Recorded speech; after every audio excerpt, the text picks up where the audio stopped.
अरुणाचल प्रदेश को लेकर एक बार फिर भारत और चीन में विवाद शुरू हो गया। मामला चीन में होने वाली एक अंतर्राष्ट्रीय प्रतियोगिता। भारतीय पासपोर्ट होने के बावजूद भारतीय वुशु टीम के 3 खिलाड़ियों को चीन ने स्टैपल वीजा जारी किया था, जिसको लेकर भारत ने कड़ी आपत्ति जताई और पूरी टीम प्रतियोगिता से हट गई। सरकार के अनुसार नागरिकों के वीजा को लेकर भेदभाव नहीं किया जा सकता। चीन अरुणाचल प्रदेश को लेकर हमेशा से सवाल उठाता रहा है। किसी भी भारतीय नेता के अरुणाचल प्रदेश के दौरे पर आपत्ति जताना, जबकि भारत ने बार बार यही कहा है कि अरुणाचल प्रदेश भारत का अभिन्न हिस्सा है और इसे अलग नहीं किया जा सकता है। 2019 में प्रधानमंत्री नरेंद्र मोदी, रक्षा मंत्री राजनाथ सिंह और 2020 में गृह मंत्री अमित शाह के अरुणाचल जाने पर चीन ने आपत्ति जताई थी। चीन अरुणाचल प्रदेश में 90,000 वर्ग किलोमीटर जमीन पर अपना दावा करता है, जबकि भारत के अनुसार चीन ने पश्चिम में अक्साई चिन के 38,000 वर्ग किलोमीटर क्षेत्र अवैध रूप से कब्जा कर रखा है। चीन अरुणाचल प्रदेश को दक्षिणी तिब्बत बताता है। 1912 तक तिब्बत और भारत के बीच कोई स्पष्ट सीमा रेखा नहीं थी।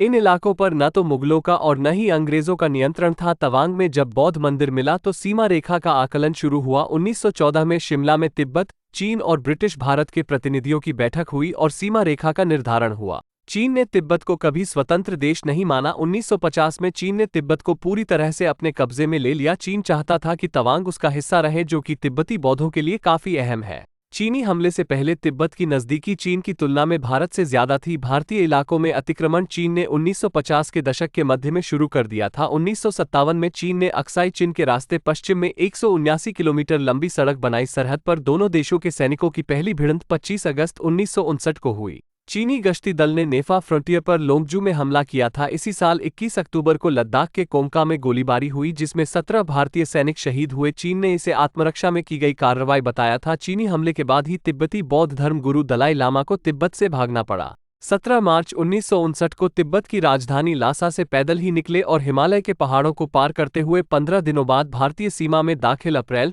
2017 में तिब्बती धर्मगुरु दलाई लामा ने अरुणाचल प्रदेश की यात्रा की तो चीन ने कड़ा विरोध करते हुए कहा कि भारत को इसकी इजाजत नहीं देनी चाहिए। 2 जून 2017 को प्रधानमंत्री नरेंद्र मोदी ने रूस के सेंट पीटर्सबर्ग में इंटरनेशनल इकोनॉमिक फोरम में कहा था कि चीन और भारत में भले सीमा विवाद है, लेकिन दोनों देशों के बीच सीमा पर पिछले 40 सालों में एक भी गोली नहीं चली है।